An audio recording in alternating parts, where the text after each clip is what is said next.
Muy buenas noches, tengan todos ustedes, en el nombre de Cristo les amamos.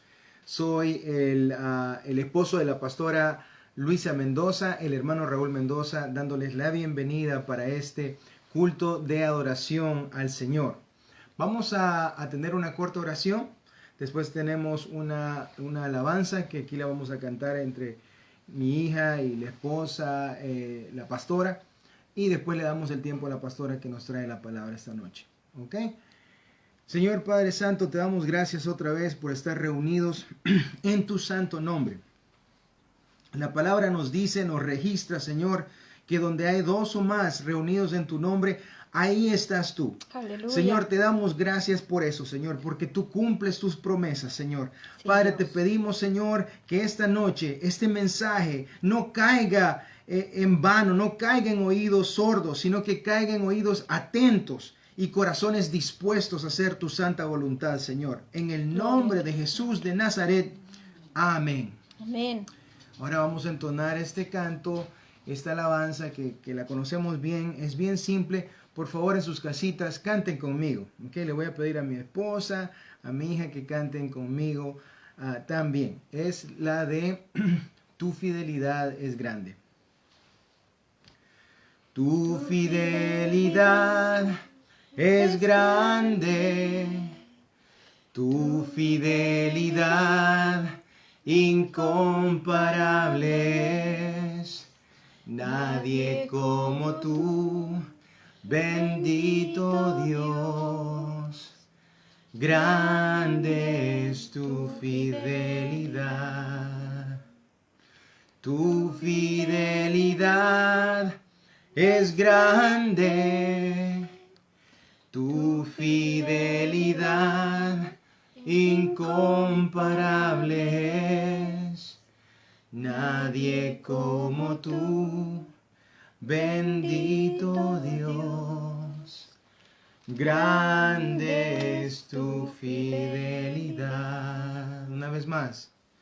Tu fidelidad es grande, tu fidelidad incomparable es. Nadie como tú, bendito Dios. Grande es tu fidelidad. Grande es tu fidelidad. Bendito sea el nombre de Dios. Y ahora le damos el tiempo a la pastora.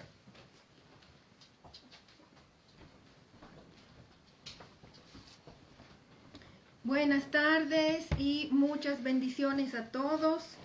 El mensaje de esta tarde se titula Jesús y Satanás y está basado en Mateo, el capítulo 12. Vamos a leer bastantes versículos desde el 22 hasta el 45. Y para empezar este mensaje, una vez más, Mateo capítulo 12, versos 22 al 45, quiero traerles una definición. ¿Quién es Belcebú? Para que no les quepa ninguna duda, yo les voy a explicar brevemente que Belcebú, Jesús mismo lo dice en este pasaje de la Biblia que vamos a leer, que era el príncipe de los demonios. Y para la mentalidad, el entendimiento de la gente del tiempo de Jesús, pues era lo que hoy conocemos como Satanás. No hay otra palabra, no hay otra definición. Simplemente un nombre diferente que hoy conocemos como Satanás, y en aquel tiempo Jesús lo llama Belcebú. También necesito hacer una aclaración muy importante antes de que empecemos la lectura de la palabra del Señor. Y muchas gracias a mi amado esposo Raúl por su oración para empezar este culto. Pero yo necesito decirles, hermanos, hermanas, amigos y amigas que nos ven, que nuestras enseñanzas y nuestras doctrinas no son para atacar a una persona, tampoco son para atacar a una denominación. Yo quiero establecer claramente que la iglesia de Jesucristo existe para proclamar las buenas noticias de salvación por la fe en el Señor Jesucristo. Y como iglesia de Jesucristo, nosotros buscamos el bien de todos. Nosotros hablamos bendición y paz para aquellas personas que están buscando a Dios. Amén. Nosotros también proclamamos verdades eternas. Y lastimosamente algunas veces el proclamar estas verdades sí puede ofender a muchas personas. Y lamentamos que esto sea el caso, pero esta es nuestra labor espiritual. También quiero decir y establecer claramente lo que la Biblia nos enseña, que las fuerzas de Satanás, el poder de Satanás y de todos sus demonios son solamente para destruir todo lo que Dios ha creado.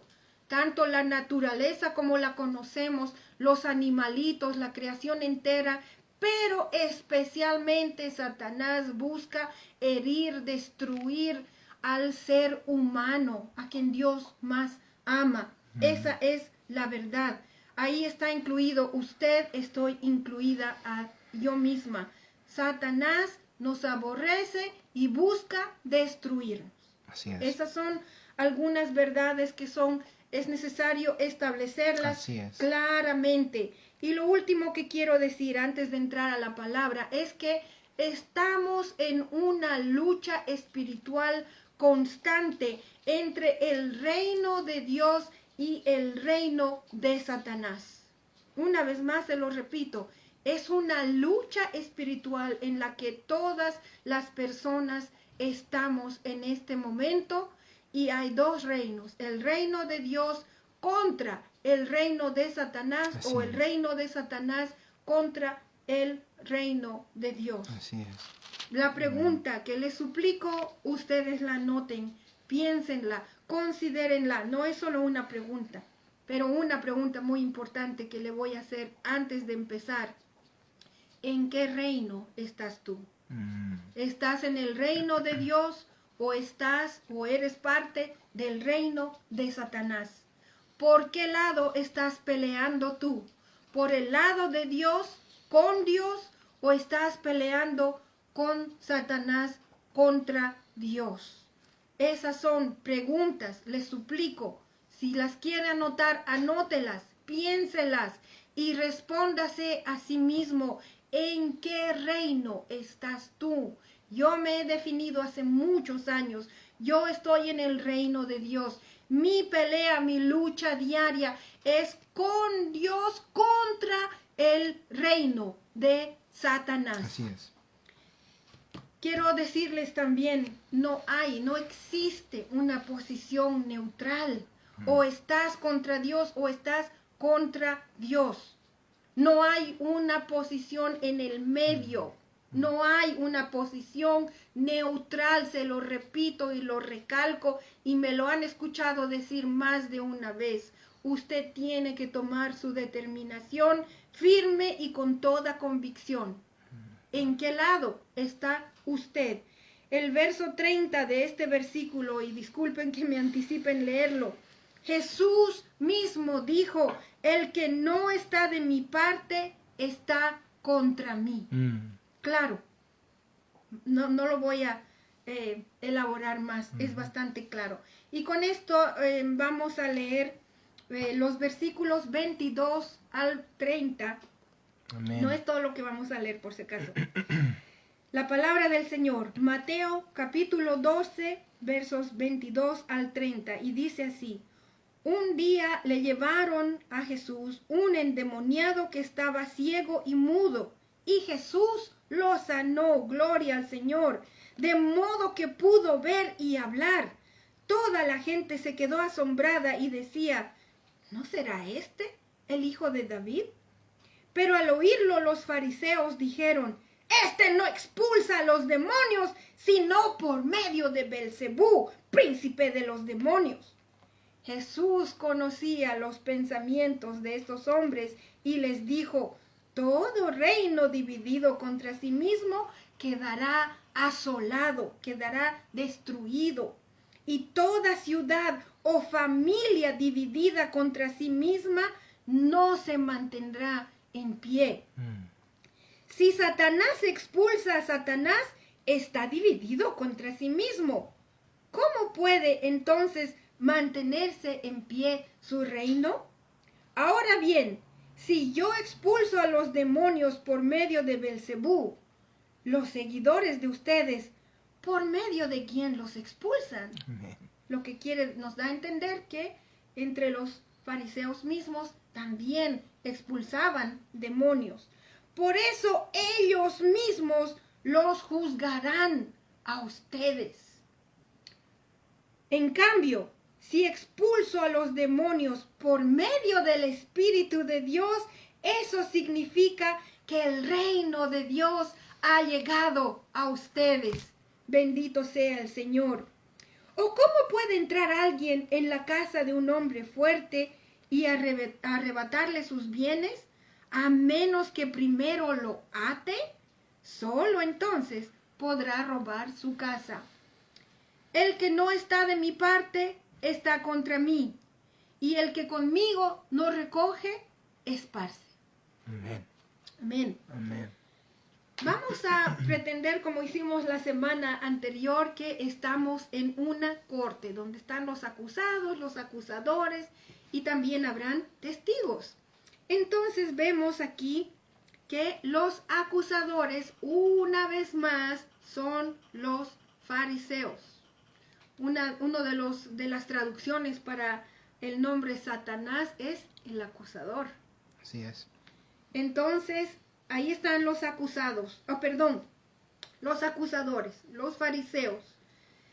Y en el otro lado, el acusado, que es nuestro Señor Jesucristo mismo. Y la acusación es muy seria, es muy grave. Y perdonen que use esta palabra, la acusación es muy horrible. Están acusando los fariseos a Jesús de echar demonios por el poder de Satanás. ¡Wow! Se atrevieron a hacer esto contra Jesús.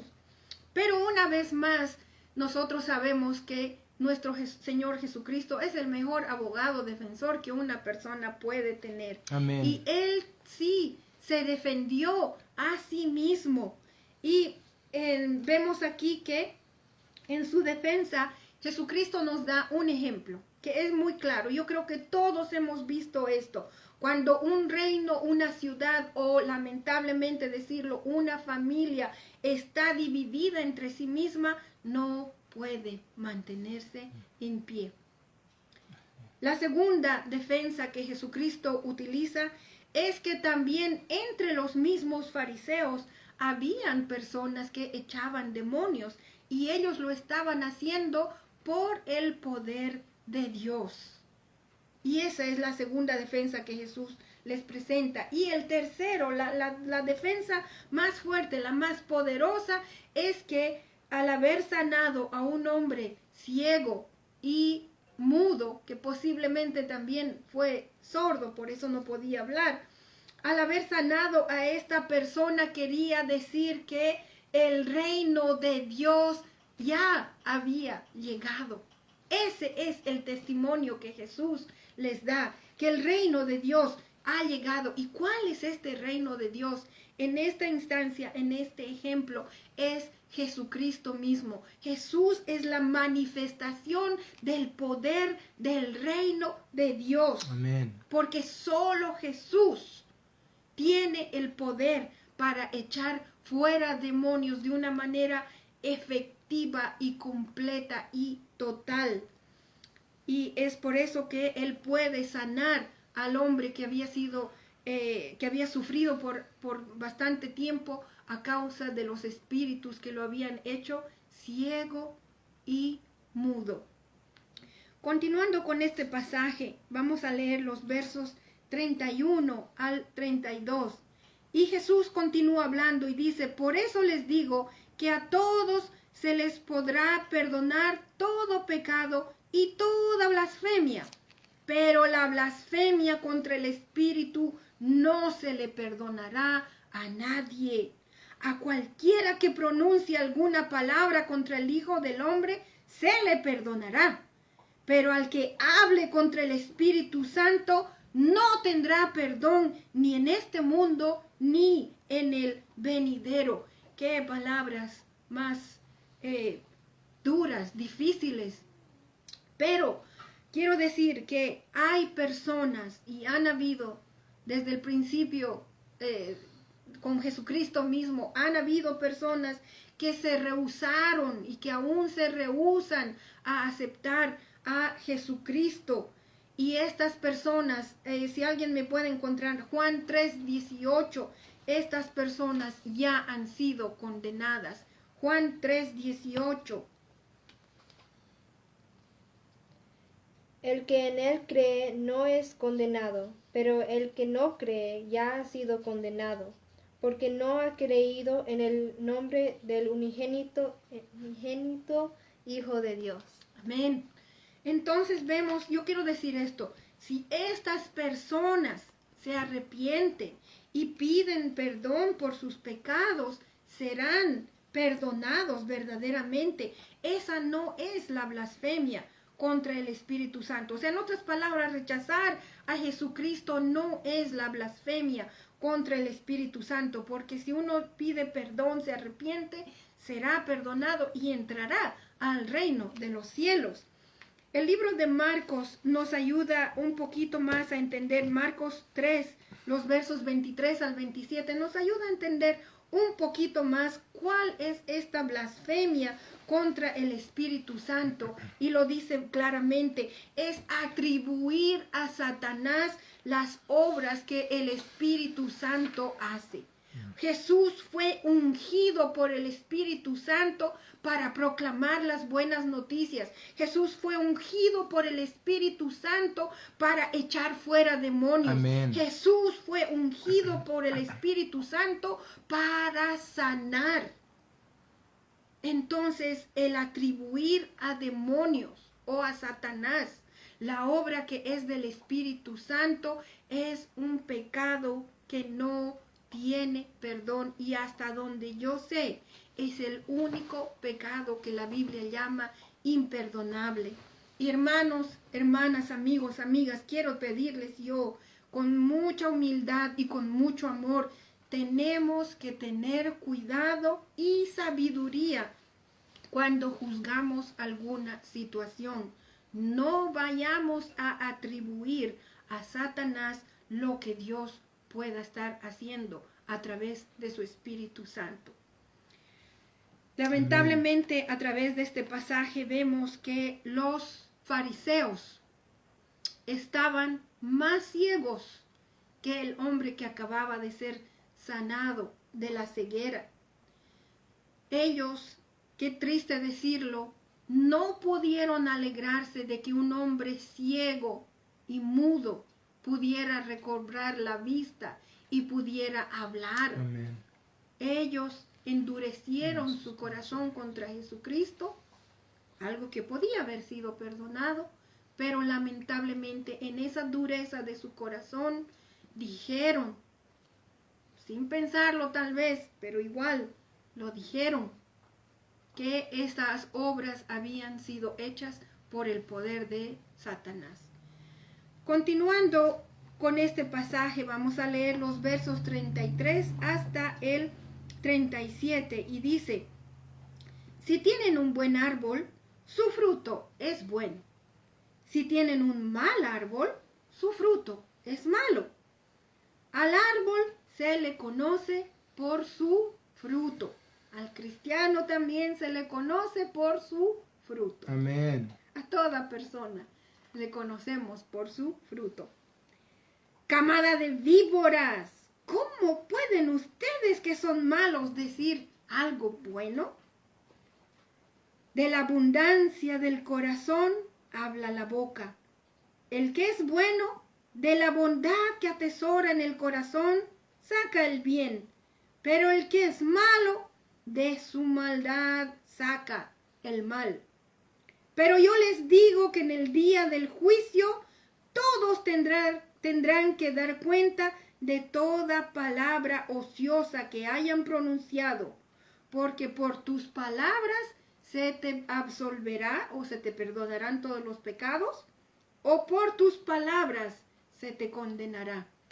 Estas son palabras de Jesús muy poderosas. Y vemos que Jesús mismo se los dice de frente a los fariseos. Sus corazones estaban llenos de maldad y por lo que estaban tan llenos de maldad, hablaron con tanta maldad. Por eso es que acusaron a Jesús de echar demonios por el poder de Satanás. Y hay algo muy evidente en estas palabras. Hay odio en estas palabras. Hay violencia también en las palabras que estos fariseos acababan de proclamar delante del Señor Jesucristo. Y Jesús les dice, por esa acusación contra Jesús, serán juzgados consecuentemente, desgraciadamente, condenados. No solo seremos condenados o juzgados por las blasfemias que decimos, no tenemos que decir cosas muy fuertes o cosas, errores muy grandes para ser condenados. Jesucristo les dice, seremos juzgados por las palabras ociosas. También podemos entender estas palabras, las palabras que decimos con indolencia, con desconsideración hacia otras personas. Tenemos que tener cuidado de las cosas que hablamos acerca de otras personas. A veces hablamos sin pensar y nos quejamos. Hay personas que, wow, ya, a veces, perdónenme, lo digo, hasta aquí me llegan porque solo se quejan y se quejan y se quejan. Hay otras palabras que hay otras personas que no se quejan de hablar mal de otras personas. Una vez yo tuve que decirle a una señora, si usted pudiera, si usted no amara a Cristo como dice que lo ama, hasta de Jesús hablaría mal, porque nadie se libró de cómo de mal hablaba esta señora de todos. Y de esas cosas que uno habla, podemos ser, no es que podemos, sino que vamos a ser juzgados. Por los chismes que estamos hablando, vamos también a ser juzgados. Yo quiero decirles a ustedes que tenemos que tener sabiduría en cómo hablamos. Yo como pastora de la iglesia, yo les pediría que ustedes vengan a mí cuando necesiten desahogarse, cuando necesiten decir algo, pero no vaya usted a hablar a todo el mundo de lo que está pasando con otras familias o con otras personas. Ahora, hay veces que la gente me habla cosas, yo no las necesito saber. No deberían de estarme contando algunas cosas. Son cosas muy privadas de una persona que no necesito saber. Perdónenme, los digo con mucho respeto. Hay que tener sabiduría de lo que usted está hablando de terceras o cuartas personas.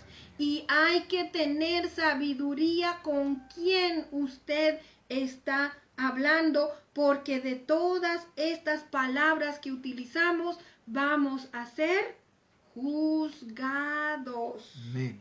Y como dijo Jesús en esta última palabra, por tus palabras se te pueden perdonar tus pecados, por tus palabras también se te puede condenar. Yo quiero darles tarea para la casa, que vayan a su casa y escriban 100 veces. Y de veras que yo quisiera que lo hicieran. Proverbios 6, 16 al 19. Esto si se lo pueden memorizar, aunque no se lo memorice todo, pero les suplico, no se olvide. Proverbios 6, 16 al 19 dice, hay 6 cosas que Dios aborrece. 6 cosas que el Señor odia. La primera, los ojos que se enaltecen. La lengua que miente. No mentamos a nadie. Dios aborrece eso. Las manos que derraman sangre inocente. El corazón que hace planes perversos. ¡Wow! No dice los que hacen maldad, los que planean cosas perversas. Los pies que corren a hacer lo malo. El falso testigo que esparce mentiras. Y el que siembra discordia entre hermanos. Esas son cosas que Dios aborrece. Usted vaya en un papel grande, grande en la pared de su casa, anótelo 100 veces. Las cosas que Dios aborrece para que usted nunca las haga. Y si las ha hecho, arrepiéntase y pida perdón a Dios. Amén. Determine nunca más hacer estas cosas que Dios aborrece. Amén. Y Dios se ha asegurado que esto se escriba para que nosotros lo leamos y lo escuchemos. Vamos a continuar. Mateo 12, los versos 38 al 42.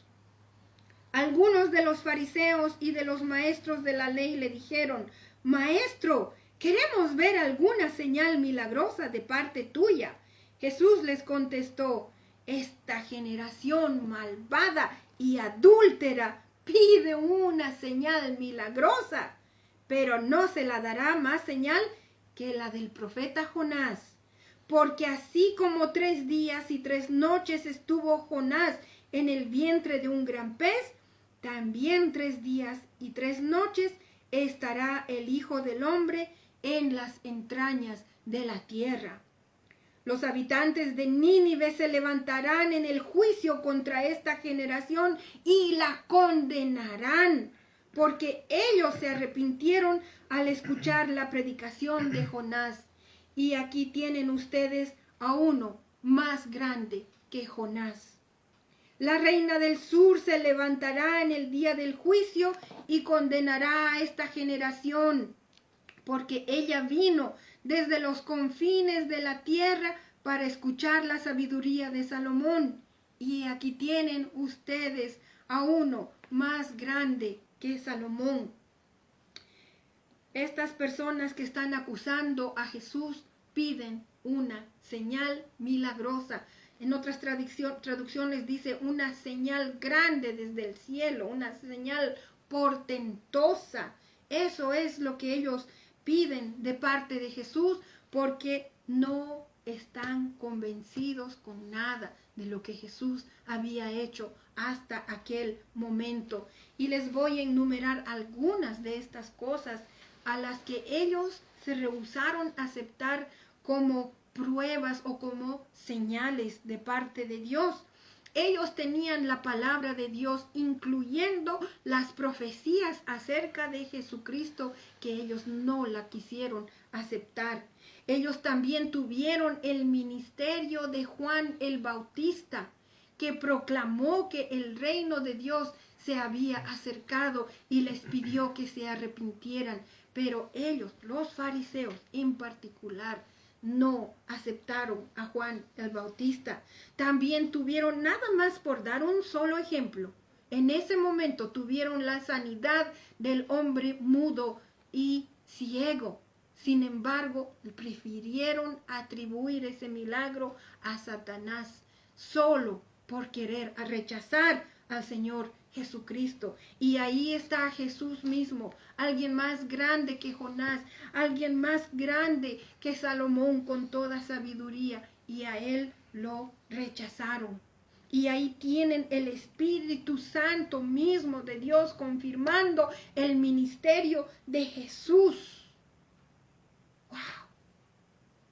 ¿Qué más? ¿Dónde más? Sin embargo, lo rechazaron. Y Jesús les da la última, les dice la señal que les iba a dar a ellos: la muerte y resurrección de Jesucristo. Era la única señal que Jesús les iba a dar a los fariseos. Pero conocemos la historia, lamentablemente, ni eso fue suficiente. Ellos, los fariseos, habían tomado una posición firme y determinada en contra del Señor Jesucristo. No iban a cambiar de opinión. Nada les iba a hacer cambiar de opinión. Y en una actitud hipócrita, ellos piden una señal. Es como a veces la mamá habla y los niños, no te quiero escuchar, no te quiero escuchar. O cuando la mamá les dice, ven, vamos a leer esto, no quiero. ¿Ah? Es esa la actitud que ellos habían tomado. Estaban determinados. Y pues no, aunque hipócritamente pidieron una señal, ellos ya estaban convencidos de su propia posición y nada los podía hacer cambiar ni de opinión ni de posición. Entonces, para estas personas, y quiero esto generalizarlo, para las personas que buscan una señal de Dios, quiero pedirles, no se equivoquen. El anticristo en los tiempos finales, él se va a presentar con grandes señales y milagros con el objetivo de engañar a muchas personas, inclusive a los creyentes. No estemos buscando señales, porque eso es como una demostración de que hay todavía un doblez en el corazón. Lo que nosotros más bien debemos de buscar es esto, la palabra de Dios. Amén. Si usted es una persona de fe, si alguien me puede buscar Romanos capítulo 10, versos 17, no busquemos señales, pero ahí está la respuesta a las personas que buscan señales. Así que la fe viene como resultado de oír el mensaje, y el mensaje que se oye es la palabra de Cristo. Esa es la manera de que usted puede llegar a la salvación. Es a través de la palabra predicada, la palabra de Dios que se predica, no por señales ni por milagros. Tengamos mucho cuidado con esto. En el verso 39 Jesús tiene unas palabras fuertes. Esta generación malvada y adúltera. Está hablando de esa maldad que nace desde el corazón mismo del ser humano. Y cuando habla de adulterio, es el pecado de la nación de Israel. Ya no fue la idolatría como hubo en generaciones pasadas antes de Jesucristo. Su pecado de adulteración es porque habían dejado a Dios. Y en la Biblia dice claramente, el esposo de Israel era Dios. Amén. Hoy en día nuestro esposo es nuestro Señor Jesucristo. ¿Y qué estamos haciendo nosotros en esa relación con Dios, en esa relación con Jesucristo? Lo estamos abandonando, lo estamos poniendo a un lado y no queremos renunciar a nuestras tradiciones humanas. No queremos dejar a nuestras costumbres, no queremos dejar las cosas que pensamos nos han dejado nuestros padres, pero lamentablemente muchas de estas cosas, muchas de estas tradiciones de nuestros ancestros, de nuestros antepasados, no están de acuerdo con la palabra de Dios. Amén. No están de acuerdo con la voluntad de Dios. Amigos, hermanos, hermanas, mis amigas, yo quiero suplicarles esto. Quiero pedirles que se asegure usted, según la palabra de Dios, acerca de las tradiciones y costumbres que usted sigue, a las costumbres a las que usted se aferra. Conózcalas bien de dónde han venido, y si no viene de la palabra de Dios, abandónelas, renúncielas, porque algunas de estas tradiciones acarrean la ira de Dios, consecuentemente acarrea el juicio de Dios. Yes. También quiero decirles, no se aferre usted a ninguna tradición que ofende a Dios, porque eso trae su enojo. Abandonémoslas, renunciémoslas a ellas. Continuando con este mensaje, vemos que la ciudad de Nínive y la reina del sur se habían arrepentido al mensaje de seres humanos comunes. Tal vez Salomón, el más sabio de todos los hombres, sin embargo, era una persona más. Se levantarán estos dos, tanto la ciudad de Nínive como la reina del sur, se levantarán contra esta generación en el tiempo de Jesús, porque no se arrepintieron a la predicación de Jesús mismo. Yo quiero pedirles, no seamos como ellos. Mientras hay tiempo, arrepintámonos de nuestros pecados para que Dios nos los perdone. Amén. Amén. Los versos 43 y 45 es la última sección que vamos a leer esta noche. Y dice, cuando un espíritu maligno sale de una persona, va por lugares áridos, buscando descanso sin encontrarlo. Entonces dice, volveré a la casa de donde salí. Cuando llega, la encuentra desocupada, barrida y arreglada. Luego va y trae a otros 7 espíritus más malvados que él y entran a vivir allí. Así que el estado postrero de aquella persona resulta peor que el primero. Así le pasará también a esta generación malvada. Hay algo importante que debemos de entender acerca de este pasaje en la Biblia. Jesús dice, hay que atar, hay que tomar autoridad sobre ese hombre fuerte.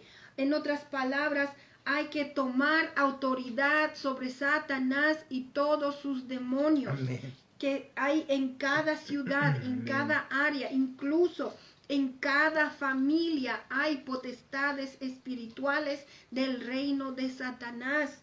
Hay que saber atar estas autoridades espirituales y nosotros como hijos creyentes de Dios, usted no necesita de la pastora, usted no necesita de un pastor, usted tiene la autoridad para atar esos espíritus inmundos en su hogar, en su ciudad, en su iglesia, aún en su país. Y si hay una persona o una ciudad o una nación que han aceptado a Jesucristo genuinamente y que no haya sido genuinamente, si una persona, una ciudad o una nación no aceptaron al Señor Jesucristo de una manera genuina, esas personas o esa nación pueden caer a un estado peor que cuando empezaron. Lamento decir que eso es lo que está pasando en los Estados Unidos. Esta nación se levantó como una nación cristiana, pero nuestra conversión no ha sido genuina y estamos en un punto en el que estamos en una decadencia, estamos en una situación deplorable espiritualmente, al punto que ni el nombre de Jesucristo se puede mencionar en lugares del gobierno. Y están quitando la palabra de Dios, los 10 mandamientos, oración, Biblia, de muchos lugares donde hace falta. Es por eso que digo, esa situación termina siendo peor que cuando uno ha empezado. Pero, un grande pero, que no importa cuán bajo podamos caer, o como nación, como ciudad, como familia o individualmente, siempre hay la esperanza de que podemos arrepentirnos y volvernos a Dios con todo nuestro corazón. Amén. Porque Dios está dispuesto a recibirnos, perdonarnos, lavarnos, limpiarnos una vez más y restaurarnos a un lugar como hijos del Dios viviente. Amén. Bendito sea y alabado sea el nombre del Señor Jesús. El mensaje de salvación por fe en Jesucristo no es un mensaje para reformar. Hay personas que sí se reforman, se vuelven buenitos y hacen cosas muy buenas, pero lamento decirles, esas cosas no duran mucho tiempo. Una vida tiene que ser restaurada, regenerada. Lo que quiere decir esto, tiene que ser una vida nueva, tiene que haber un nacimiento nuevo. Amén. Y este nacimiento es cuando Jesucristo llena completamente su corazón y llena completamente su vida y le da a usted una vida abundante, una vida eterna en la presencia de Dios, porque usted será lavado por la sangre de Cristo, no nada más una reformación de aparentar o querer ser buenito y hacer cosas buenas. El mensaje de salvación es que Jesús ha venido a esta tierra, murió para pagar por los pecados tuyos y los pecados míos. Y cuando resucitó, por el poder maravilloso de nuestro Dios, fue para darnos esperanza de vida eterna. Amén. No una vida reformada, sino, una vez más les digo, una vida nueva. Así es. Vida nueva en Cristo Jesús. Para recibir este regalo de Dios, que es la vida eterna, uno tiene que volver a nacer. Tienes que entrar al reino de Dios por la puerta misma, que es Jesucristo nuestro Señor, y debes de renunciar a Satanás y a su reino. Voy a terminar con estas dos preguntas. Mi amado hermano, mi amada hermana, amigo, amiga, ¿estás con Jesús? Si es así, bendito sea el Señor. Aleluya. ¿Estás con Jesús o estás contra Jesús?